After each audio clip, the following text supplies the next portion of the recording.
dia a todos. Eu agradeço a organização do evento, o convite.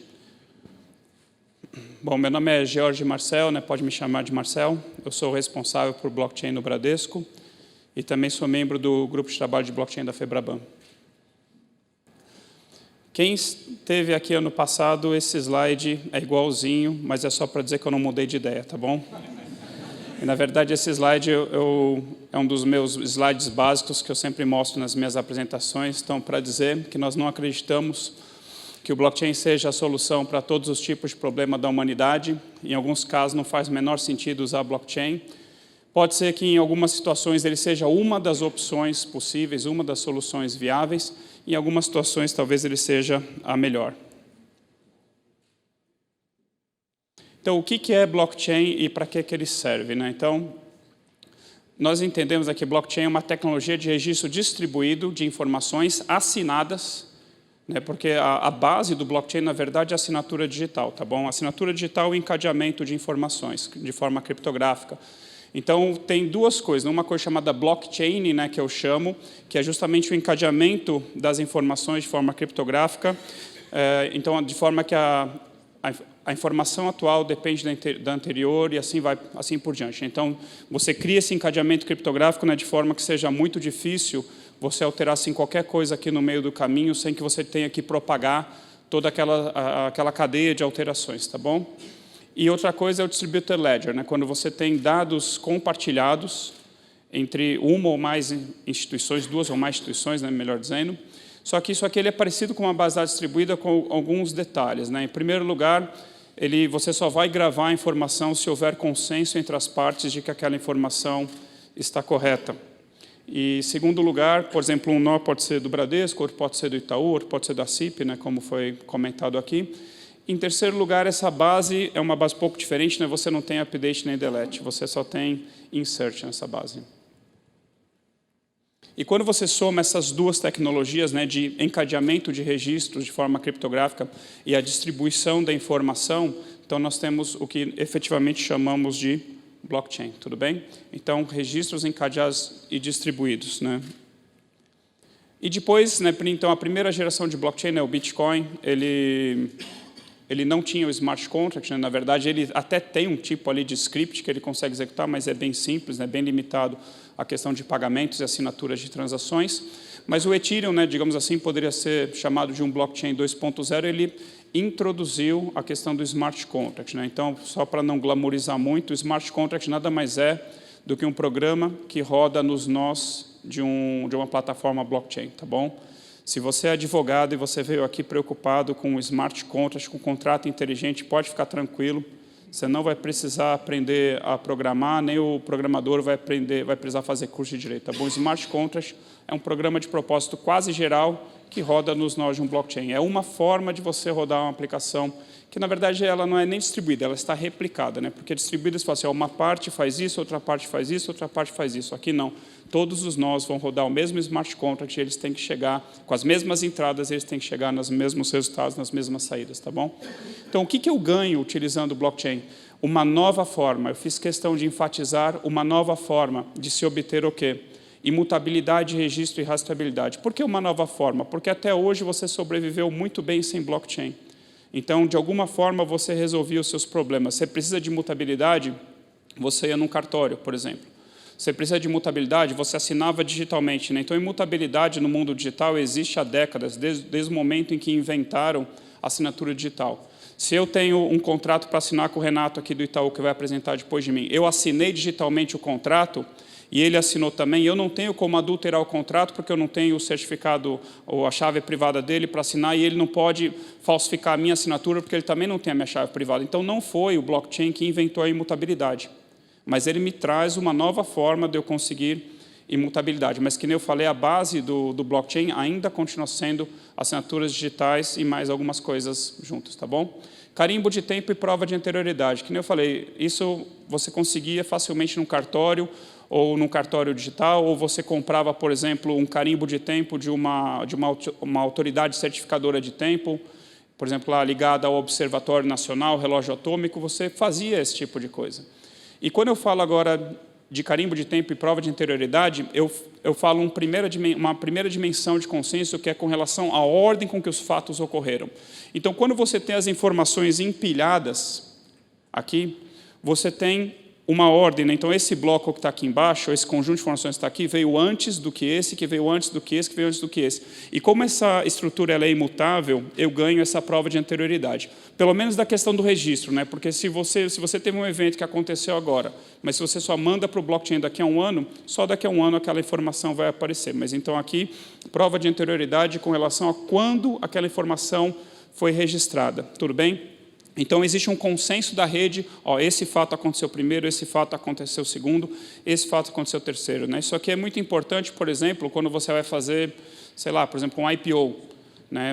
Você tem um estoque limitado de ações e vai chegar um monte de ordem de compra daquela ação e você vai ter que ordenar as ordens de compra. Né? Se você é uma entidade central, por exemplo, uma B3 da vida, você que é responsável por fazer aquela ordenação. Mas prova para mim que você não manipulou a ordem com que você processou as informações. Prova para mim que você respeitou a ordem de chegada, por exemplo, Black Friday, né, que está próxima. Aí. Vamos supor, tem lá uma loja fazendo uma promoção incrível de 100 unidades de uma televisão por um determinado preço.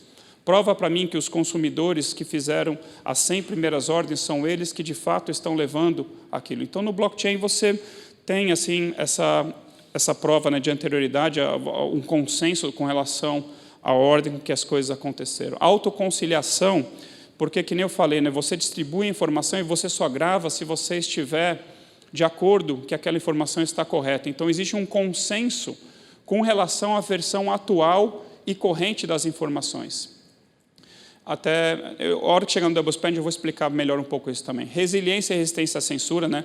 Resistência à censura é algo que o pessoal do blockchain público defende muito. Né? Blockchains públicos, nem Bitcoin, Ethereum, então o dinheiro é meu, eu quero fazer o que eu quiser com ele. Se eu tiver um bloqueio judicial em cima dos meus bens, não importa. Se eu tenho a minha chave privada, eu consigo movimentar a minha criptomoeda para lá e para cá, então ninguém pode me censurar com relação ao uso do meu dinheiro. Então, não tem um único caso de uso para uma instituição financeira regulamentada, né, que nem um banco, que fala assim, olha, eu quero ter resistência à censura porque eu quero fazer o que eu quiser da vida. Não, você não pode fazer o que você quiser da vida, porque tem um órgão regulador em cima de você. Por outro lado, se de um lado tem resistência à censura, isso traz também a questão da resiliência. Então, você fica mais resiliente contra ataques distribuídos, por exemplo. Né? Porque, teoricamente, numa rede blockchain, se um nó cai, o outro continua vivo e com aquela informação, e a hora que esse nó volta, você consegue ressincronizar as informações. Mas, novamente, não foi o blockchain que inventou isso. Né? Todo mundo aqui que trabalha numa instituição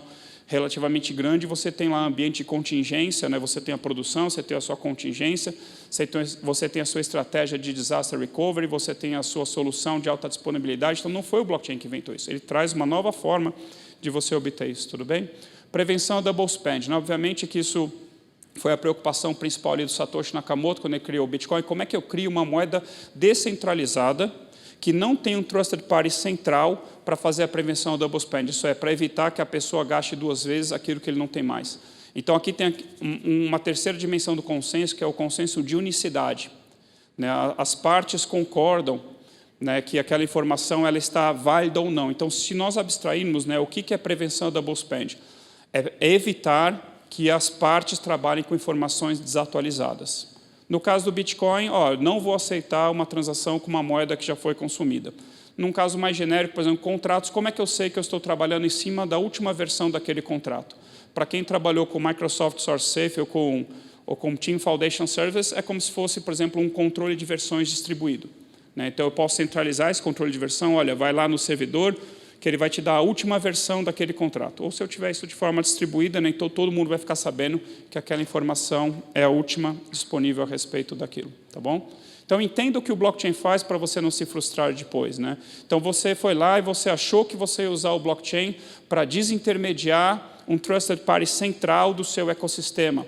Aí você vai tentar usar blockchain e você vai descobrir que não é bem assim aquela conversa que o blockchain vai desintermediar todo mundo. Por quê? Na rede do blockchain, por exemplo, do Bitcoin, De fato, o Bitcoin ele desintermedia um Trusted Party central com um CNPJ chamado banco. Só que o que as pessoas não enxergam, e o próprio Satoshi Nakamoto, eu creio que não enxergou isso num primeiro momento, é que a própria rede blockchain, ele passa a ser um Trusted Party. Porque é ele quem vai validar para você as transações, é ele que vai armazenar o saldo ou a moeda que cada wallet tem. Então, ele é o intermediário agora. E a prova de que ele é o intermediário é que você tem que pagar para a execução da transação. Não é de graça isso, né? Pessoas disponibilizam seus recursos computacionais na rede e elas esperam receber algo em troca, né? Então, por exemplo, o blockchain público geralmente tem uma forma de incentivo que é a mineração. Não estou falando necessariamente por favor, mas assim, você disponibilizou o seu recurso computacional porque você espera ser remunerado de alguma forma. Se você vai ficar rico ou não com isso é outra história, tá bom? Mas as pessoas não entendem. O meu papel nesses últimos anos tem sido mostrar que o blockchain nada mais é do que um Trusted Party distribuído que pode desintermediar um Trusted Party central se o seu caso de uso permitir que as informações sejam espalhadas para além das suas fronteiras ou para além de alguém. Por exemplo, no blockchain do Bitcoin não existe sigilo bancário. Todos os nós enxergam todo o conteúdo de todas as transações, origem, destino e valor. Se o teu caso de uso permite que você compartilhe informações, ou que informações, até mesmo com concorrentes, ou até organizações criminosas, no caso de um blockchain público, que pode ter ali uma organização criminosa que subiu um nó de um blockchain público e passou a fazer parte. Então, se o teu caso de uso permite, ótimo, você tem mais uma opção de como resolver o seu problema. Então, nem todos os modelos de negócio comportam um Trusted Party distribuído, seja por causa dos requisitos funcionais ou por causa dos requisitos não funcionais, tá bom? E cabe a você estudar e conhecer o seu problema de negócio e pensar qual é a melhor solução para ele. Eu coloco aqui, né, que um banco nunca enviaria a sua base de clientes, ainda que criptografada, para um concorrente. Se eu não faria isso hoje, por que eu vou fazer isso amanhã com blockchain? Ou por que eu deixaria uma base criptografada dos meus clientes disponível para download numa cloud pública? Ó, quem quiser que faça o download aí, e eu vou ter isso, eu vou ter uma cópia replicada da minha base de clientes, mas não se preocupe, ela está criptografada, até o dia em que alguém consegue quebrar aquela criptografia, seja com um computador quântico, seja por causa de alguma vulnerabilidade no algoritmo. Então, pense, né, se a sua informação pode estar de fato distribuída com nós que você conhece, como seus concorrentes, ou nós que você não conhece, no caso de um blockchain público, tá bom? Então, do lado esquerdo, né, nós temos o mundo que nós conhecemos bem, né, que é o dos Trusted Parties centralizados, por exemplo, bancos, cartórios, órgãos governamentais, né, para quem é do mercado financeiro, mercado de capitais, clearing, registradora, bolsas, né? Então, esse é o mundo do lado esquerdo, né? São instituições regulamentadas e auditadas, e a confiança vem disso, a confiança vem da marca também. E do lado direito, né, nós temos o Trusted Party distribuído, né, que o blockchain trouxe, onde a garantia das transações vem do consenso dos nós da rede, e a confiança ela é por construção. Não que do lado esquerdo você não consiga obter confiança também por construção, mas no blockchain isso é muito notório, né? Então, eu confio na forma como a informação é distribuída, na forma como a informação é construída, no encadeamento criptográfico, nas assinaturas digitais que estão lá, tudo bem? E aí você pode ter, né, blockchains públicos e blockchains privados, né? Então, nós bem conhecidos ou nós desconhecidos. Por exemplo, vamos fazer que nem a CIP, vamos fazer a rede de blockchain do Sistema Financeiro Nacional. Só pode participar quem é banco, quem é instituição financeira. Alguém fala, quero participar. Você fala assim, você é banco? Não, então você não pode entrar. Então, redes permissionadas, você tem uma governança, né, e alguém decide, alguém é dono daquela rede. Ainda que esse alguém seja um conjunto, seja um consórcio de empresas, tá bom? Mas quem que eu quero que seja o meu Trusted Party? Eu quero que seja alguém desse mundo do lado esquerdo, eu quero que seja alguém que tenha um CNPJ, alguém que eu possa processar, eu quero que seja alguém, os nós anônimos de uma rede pública, que eu não sei direito como é que funciona a governança, quem controla a evolução dessa rede, ou eu quero que seja, por exemplo, eu quero que a CIP faça a governança para mim, ou eu vou montar um consórcio de bancos e a rede vai ser nossa, né, montar uma CIP2 quase, né, no fundo. E assim, e se é que você precisa de um Trusted Party? Às vezes você é o próprio Trusted Party. Por exemplo, eu sou banco. Para muitas coisas eu sou Trusted Party. Para outras coisas eu uso um Trusted Party, né? É só você olhar o desenho da infraestrutura do mercado financeiro nacional. Você tem lá a CIP, você tem a B3, você tem a Serasa, você tem a CERC, você tem a TechBan, por exemplo, você tem outros. E nós fazemos uso desses Trusted Parties do mercado. Então, se o Trusted Party atende os meus requisitos funcionais e não funcionais, se mais de um Trusted Party atende, então você vai ter opções. Olha, posso fazer isso em blockchain, ou posso fazer de forma centralizada na CIP, ou posso fazer de forma centralizada na B3, posso usar um outro Trusted Party qualquer. Quem que eu quero que seja? Então, você tem um monte de opções, não vou entrar em detalhes nesse slide, né? O material vai estar disponível para você depois. Alguns slides são iguais do ano passado, mas é porque eu continuo pensando as mesmas coisas, tá bom? E para que vocês tenham uma apresentação consistente também, não lacunas que eu vou pulando de um lado para o outro.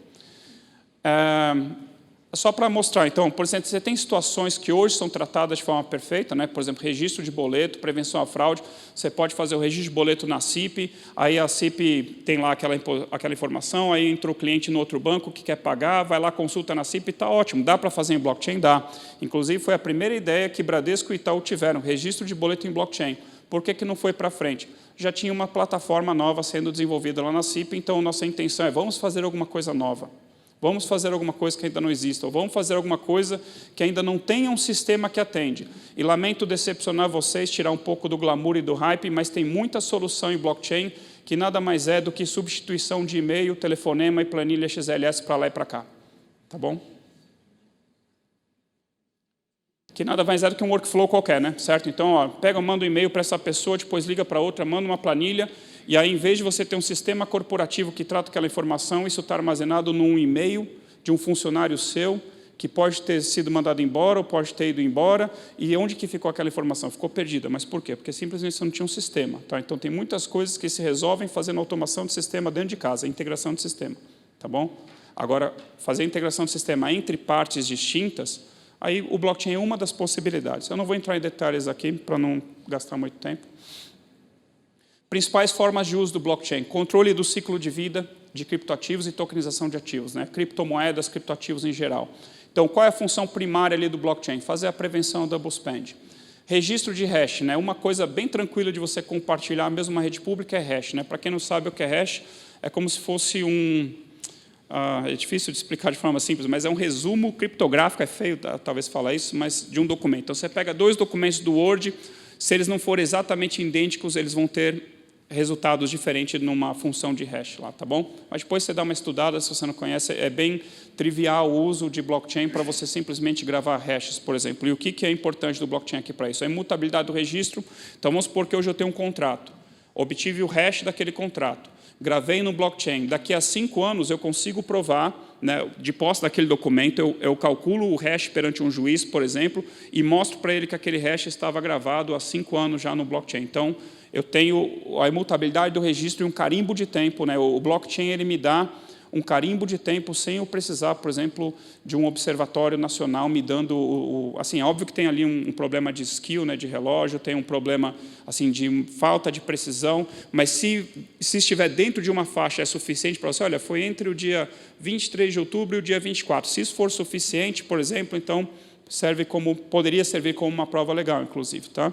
Compartilhamento de informações entre duas ou mais partes. E qual é a parte importante do blockchain aqui? Fazer o push da informação.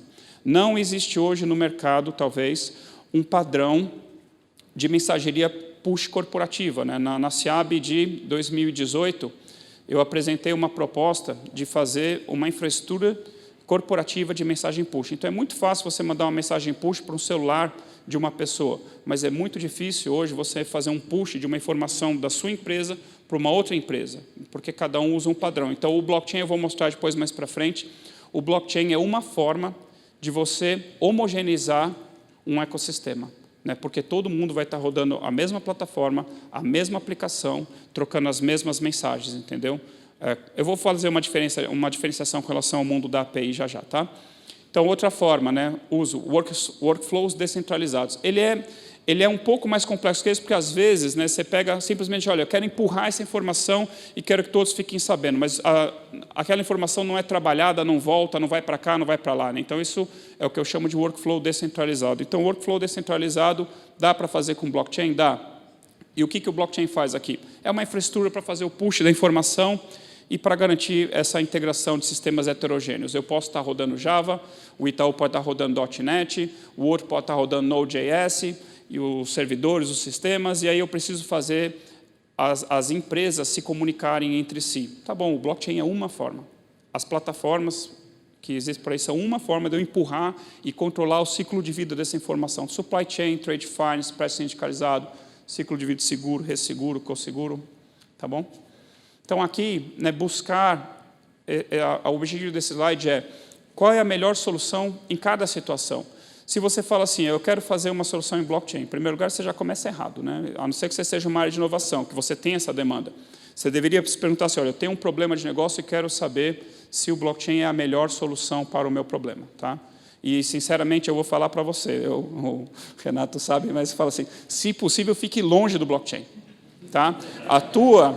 Assim, você tem que chegar assim, na conclusão assim, que droga, vou ter que usar blockchain porque não tem nenhuma outra solução que me resolva a não ser o blockchain, porque ele é complicado, ele é complexo, provavelmente ele vai ter um maior custo de infraestrutura, pode ser que o teu custo de negócio caia, tá bom? Mas pode ser que a tua infraestrutura fique mais pesada, as plataformas ainda estão em evolução, você ainda corre um sério risco de vendor lock-in, porque não existe interoperabilidade, você pega o Fabric open source, o Fabric da IBM, o Fabric da Oracle, será que eu consigo pegar o Fabric open source 142, fazer conversar com o IBM Blockchain, com o da Oracle, não sei o que lá? É complicado, ninguém me provou exatamente que funciona essas questões, entendeu? Então, mas isso está evoluindo, tá? Então, mas se você puder, fique longe, tá? A não ser que você fale assim, que coisa, né? Só sobrou o blockchain, então tá bom, então vamos usar blockchain, tá? Por exemplo, se você fala assim, não, eu quero fazer uma solução em blockchain, e eu pergunto, quem são os nós da tua rede? Ah, sou eu e meus clientes. Quem são os seus clientes? Meus clientes são os clientes de pessoa física, esquece. Ele não vai ser um nó de blockchain. Ele não vai instalar na casa dele um servidor rodando Fabric, rodando Corda, rodando Multichain, ou seja lá o que for. Aí eu vou rodar no celular dele, pior ainda. As pessoas hoje estão desinstalando aplicativos porque não tem mais espaço no celular. E não tem mais espaço na nuvem pública que a Apple ou que o Google dá. Você acha que ele vai ter uma base de 120 GB de transações de Bitcoin que não tem nada a ver com a vida dele? Não. Então, o que você vai dar para o seu cliente? Você vai dar um aplicativo, você vai dar um portal para ele acessar, você vai dar, sei lá, um mobile token, você vai dar um certificado digital emitido por você. E clientes PJ pequenos, por exemplo, microempreendedores individuais ou a padaria da esquina, eles não vão instalar um servidor do lado do forno da pizza, lá do lado do forno, do lado da geladeira, entendeu? Então, o que você vai dar para ele? Um aplicativo, um portal, alguma coisa nesse sentido. Para quem que é hoje, nas plataformas atuais, para quem que é hoje o mundo de blockchain? Empresas médias e grandes para cima. Quem tem área de TI dentro de casa. Se você não tem área de TI na sua empresa, no máximo que você vai fazer é chamar uma API que usa um blockchain, mas você nem vai ver o blockchain. E o blockchain, e se alguém ficar fazendo propaganda, olha, Bradesco powered by blockchain, alguém fez alguma coisa errada, eu não consegui transmitir corretamente a mensagem, porque o blockchain ele é uma infraestrutura. E o que o usuário vê? Ele vê um aplicativo. O usuário vê um portal, ele não vê o blockchain, deu para entender? Então, assim, para o usuário, tanto faz se é blockchain, se não é blockchain. Para mim faz diferença lá dentro, né? Mas para o usuário não deveria saber. É só hype mesmo, tá bom? Então, aí você tem empresas médias e grandes, né? Então, você tem diversas formas hoje de você integrar informações. É que quando você usa e-mail, telefone e planilha para lá e para cá, você está usando um funcionário para fazer integração de sistemas. Aí você tira o funcionário e faz a integração de sistemas. Não estou falando você mandar embora a pessoa, não, tá bom? Eu sou contra isso. Realoca ela, dá uma tarefa mais nobre para ela, tá bom? Não gosto de fazer projeto que dá demissão, não quero fazer. Então, desculpa, tem gente do Bradesco me vendo aqui.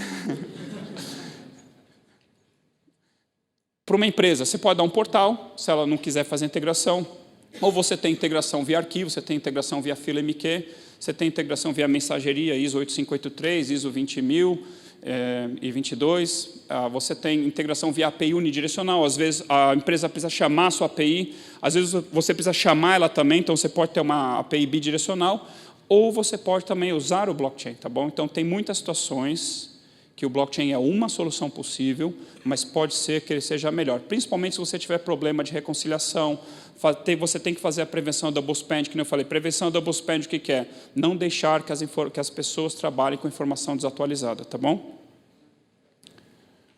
Então, por que usar blockchain ou por que não usar? Eu vou usar aqui a CIP como exemplo, né, a CIP ela é muito legal, ela é dos bancos, ela é um centro de custo dos bancos, então ela faz as coisas bem barato para nós. Não, desculpa, eu não posso falar que é bem barato, se eles não abaixam o preço. Fazem as coisas, às vezes, num preço bom, né, mas a gente gostaria que fosse mais barato, mas não é de graça, certo? Porque tem custo. As coisas têm custo, nada é de graça. Algumas coisas são de graça, respirar, sei lá, mas o que a CIP faz não é de graça. Então, vamos pegar o exemplo, por exemplo, do registro de boleto, ou mesmo o Device ID. São casos muito parecidos, mas ligeiramente diferentes, eu já vou explicar onde está a diferença entre eles. Então, por exemplo, registro de boleto. O Bradesco emitiu um boleto para um cliente, e essa informação, né, foi gravada lá na CIP. Aí o Itaú emitiu um boleto para o cliente dele, a informação foi gravada na CIP, registrou o boleto, tá? Registro de boleto. Banco do Brasil é a mesma coisa. Agora entrou um cliente no mobile banking, por exemplo, da Caixa, aí querendo pagar um boleto.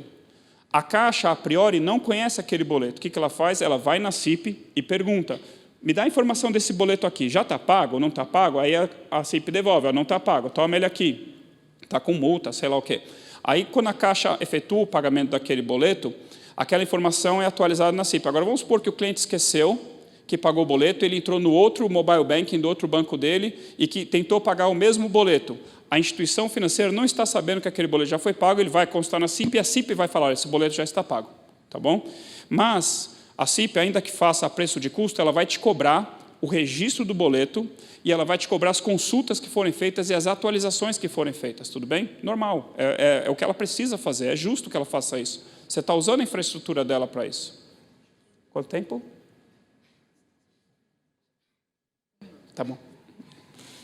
Tudo bem? Então, você paga para gravar e você paga para consultar. Isso é um modelo centralizado. Eu chamei de pull from CIP, né? Assim, puxa da CIP a informação sobre aquele boleto. Obviamente que eu gravo, mas depois eu fico consultando dela, tudo bem? E cada banco tem o seu próprio ledger e tem uma visão parcial das coisas. Uma segunda forma de se fazer esse tipo de caso de uso seria assim, o Bradesco gravou, registrou um boleto na CIP e a CIP fala assim, vou fazer o broadcast dessa informação para todos os bancos que estão grudados em mim. Para quê? Porque se eu cair, todos os bancos têm uma visão do que está acontecendo com aquele boleto e vai facilitar a vida de todo mundo. Então, no caso de boleto, é meio complicado, porque você pode estar revelando o segredo de negócio, né? Então, se todos os bancos tivessem visibilidade dos boletos emitidos pelo Bradesco, o CPF contra quem foi emitido, o CNPJ de quem emitiu, então eu falo assim, deixa eu ir lá pegar esse cliente, que esse cliente aqui é bom, entendeu? Então, obviamente, que você teria que fazer isso de uma forma protegida, criptografando o payload ou num outro esquema que não dá tempo de eu explicar aqui para vocês, que seria mais seguro. Mas aqui, quando os bancos gravam esse dado na CIP, como a CIP vai ter o trabalho de empurrar essa informação para todo mundo que estiver pendurado nela, isso vai sair mais caro, entendeu? Porque a infraestrutura da CIP vai ter que ser mais pesada. E a infraestrutura dos bancos também vai ser mais pesada, porque ele vai receber informação de todo mundo. Só que nessa situação, a CIP, ela é que é responsável por garantir o sincronismo dos ledgers, né? Então aqui, cada um tem o seu ledger, cada um enxerga somente a sua verdade e a CIP enxerga tudo. Nessa solução de baixo, que eu chamei de push from CIP, ela empurra para todo mundo, mas, por exemplo, se o site do Banco do Brasil cair, a CIP fica responsável por perguntar, ô Banco do Brasil, já subiu aí? Já subiu, tem informação para te mandar, entendeu? Então, ela ficaria responsável. A consulta, aqui, ela passa a ser local. Deu para entender? Aqui, a consulta, o Bradesco tem que ir lá na CIP saber se o boleto emitido pelo Itaú já foi pago. Aqui, o Bradesco receberia em tempo real, os outros bancos também, as informações a respeito do que aconteceu. Então, eu não preciso ir na CIP consultar. Eu preciso ir na CIP para falar, olha, atualizei essa informação. E a CIP fica responsável pela distribuição dela, tudo bem? Então, eu creio que a gravação sairia mais cara, mas a consulta, ela passa a ser local. Então, o custo passa a ser zero de negócio. O custo é só da minha infra local, entendeu? Então, assim, gravei a informação, todo mundo recebeu e eu posso consultar localmente. O blockchain faz isso, só que a CIP não é mais a responsável por distribuir a informação para todo mundo. A plataforma de blockchain é que fica responsável. Então, aqui, né, todo mundo tem a visão do Ledger, obviamente, né, que você tem soluções que conseguem dar privacidade, né, o Fabric utiliza Private Channels, utiliza Private Collections, o Corda faz isso a nível de asset, então você tem soluções de privacidade dependendo da plataforma que você está utilizando, mas é só para dizer assim que eu consigo chegar no mesmo resultado com uma topologia centralizada, uma topologia distribuída. E aqui é a mesma coisa, eu gravo a informação, só que em vez de gravar na SIP, eu gravo no blockchain, só que eu vou pagar. Eu vou pagar para alguém que é o dono dessa rede, ou para quem faz o ordering service, no caso a SIP. Se fosse Corda, seria o Notary, o uso do Notary, e eu vou ter essa informação distribuída. Mas as consultas passam a ser locais. Então, qual é a diferença do boleto do Device ID nessa solução? O boleto ele tem um ciclo de vida curto. Registrou uma vez, consultou uma vez, pagou uma vez, matou aquele boleto. Você só vai consultar de novo aquele boleto se o cliente esqueceu que ele já pagou. O Device ID não. Vamos supor que você tem o ciclo de vida de um celular. O celular foi marcado como suspeito. Agora o celular está ok. Né? O cliente reformatou o celular, tirou o vírus que tinha, não sei o que lá. Aí daqui a 5 meses, o cliente volta a ser infectado ou o celular dele foi usado para uma transação suspeita. Então, eu preciso ficar consultando continuamente a respeito do status de um determinado dispositivo, o que não acontece com o boleto, entendeu? Então, o ciclo de vida de um ID, de um dispositivo, ele pode ser longo, 2, 3, 4, 5 anos, né? Até o cliente, até aquele celular pifar. Um boleto não, um boleto é mais curto o ciclo de vida, entendeu? Eu espero que tenha ficado claro. Então, no modelo A, eu tenho uma cobrança por registro e consulta. No modelo B, cobrança por registro, e no modelo C, uma cobrança por registro, provavelmente. Tudo bem? Então, aqui tem as diferenças, né? Depois vocês vão ter esse material. Aqui eu já falei muitas coisas, né? Se eu preciso realmente de blockchain, quem são os nós da minha rede, mas uma das questões é qual é o custo total, qual é o meu custo de infra mais o meu custo de negócio. Com blockchain pode ser que o teu custo de negócio caia, mas o teu custo de infra suba. Então, é uma matemática que você tem que fazer, e não somente olhar custo, mas olhar a sua estratégia. Né? O que você quer construir? Você quer construir uma primeira aplicação, né, que você falou, em blockchain, que é o Device ID, e a partir disso construir outras coisas? Então, pode ser que o blockchain, mesmo custando um pouco mais caro na infra, e talvez você não tenha um ganho claro no custo de negócio, pode ser que ele seja interessante para a construção do seu ecossistema. Eu não trouxe aqui um slide importante, que é assim, a questão das plataformas versus casos de uso, mas minha recomendação é que você não fragmente muito em termos das plataformas que você está utilizando, que você não utilize uma plataforma para isso, outra para isso, outra para isso, outra para isso, senão você vai ter um baita problema para integrar as coisas dentro de casa depois, tá bom?